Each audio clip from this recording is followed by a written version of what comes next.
Hey guys, it's Mel. Welcome to my channel.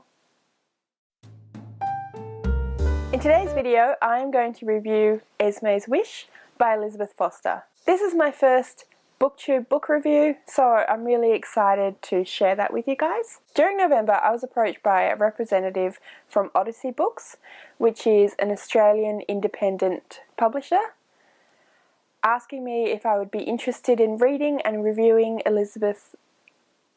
Esme's Wish by Elizabeth Foster. It sounded like an interesting middle grade book, so I thought, why not? I'll give it a go. Because this is an independent publishing house, they are using different forms of social media like Twitter to approach people to see if they're interested in reviewing books. I think this is a really cool way of doing that because Elizabeth Foster and I follow each other on Twitter, and it just seemed like a natural fit. I think it's really important to patronise and help out local and independent publishers, so I was really happy with the opportunity. Now, to the book. Esme's Wish is a middle grade portal fantasy, basically. We open with Esme, the main character, attending, rather unhappily, her father's marriage to her stepmother Penelope. Esme is not happy with this situation because, first of all, she doesn't particularly like Penelope, but more importantly, her mother has been missing for 7 years, and Esme feels like she's the only one that hasn't given up on what happened to Ariane. When Penelope and Aaron, her father, go off on their honeymoon, Esme decides to start looking into Ariane's mysterious disappearance. So she follows some of the clues left behind, including some of Ariane's paintings, which lead her to a small rock pool in an island off the coast of where she lives. It is through the rock pool that she actually goes through the portal into this other world, which is called Aeolia. I am going to try and keep this review spoiler free, but I don't feel like what I just told you was really that spoilerish because it happens in the first couple of chapters. During her search of her mother's things, she came across evidence that her mother believed herself to be visiting this other world, and that her father didn't believe this situation and actually thought that Ariane was crazy. When Esme stumbles into this other world, she runs quite literally across a young man called Daniel, who takes her into the city of Esperance, where she meets Miranda and Lillian, who actually knew her mother. It turns out that her mother was a very frequent visitor to the city of Esperance, and so Esme decides to stay for a while and see if she can figure out what happened to her mother and follow the clues that continue in Aeolia. So that's a basic plot summary. The book is full of magic, full of dragons and strange creatures, full of adventure, and there's an underlying mystery that Esme and her friends start discovering more about, involving her mother and some of the ancient mythology surrounding Esperance and Aeolia. I thought that the book was very enjoyable, and I gave it 4 stars. I really liked the way that Elizabeth Foster took quite a few tropes that are quite the normal sort of tropes that you would find in middle grade fantasies and made them a little bit different from what you experience a lot of the time. So, for example, I personally haven't really come across using a rock pool as a portal into another world before. I thought that was pretty cool. So I liked the way, like I said, that she took some of the tropes and made them a little bit different. Having said that though, the book is rather full of the sort of typical middle grade fantasy tropes that you would probably expect to see. We have dragons, we have sirens, we have dragon riders, we have some kind of mythical relic, we have a new evil stepmother, we have a missing mother, we have a young girl who feels displacement in her life and misunderstood. But like I said, having said all of those things, I thought that Elizabeth Foster wrote the story really well. She used those tropes, and even when she didn't make an interesting spin on them, she wrote them in such a way that you were still engaged and interested to find out more about what was happening in the story.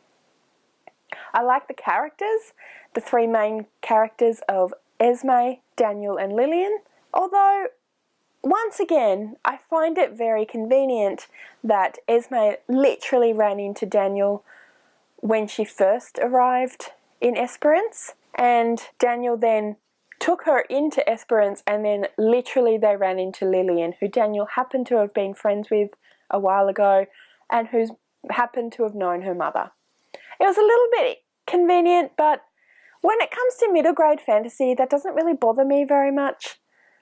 Rather like how Lucy just happened to come across Mr. Tumnus and he tried to not be very nice, but actually really was. It happens a lot in middle grade fantasies. But like I said, I feel like that's okay and it doesn't bother me. As long as it's well written, which I definitely think this one is. I mean, let's face it. Middle grade, we're talking about 8 to sort of 14-year-olds. So it's aimed at very young readers who aren't necessarily as discerning as adults, who aren't necessarily going to pick up on the inconsistencies or the convenience of some of the plot devices. And I have to remember that when I talk about books like this, because you've got to take it in the context in which it's supposed to sit. But like I have already said, it was still a really enjoyable read, even though some of the situations were rather convenient and there were some plot devices that were sort of a little bit contrived. Another example of this is how Esme's mother, Arian, was a frequent visitor to Aeolia, and the first people that the second lot of people that she comes across happen to have known her. Particularly given that at some point in the first few chapters, Daniel makes out like visitors from another world are very common, but then Miranda makes out like visitors from another world aren't very common. I thought that was a little bit of an inconsistency that didn't really cause any problems within the plot development or the characters' development, but since I was reviewing it, I did notice that. I thought, however, overall, that the pace of the book was really good. Like I said, I really liked the main characters. I thought they were well written. They were believable to be around sort of 14, 15 years old. They were quite intelligent. They knew what was going on. They had some historical knowledge and they're obviously well schooled and well educated. But having said that, they definitely felt like teenagers.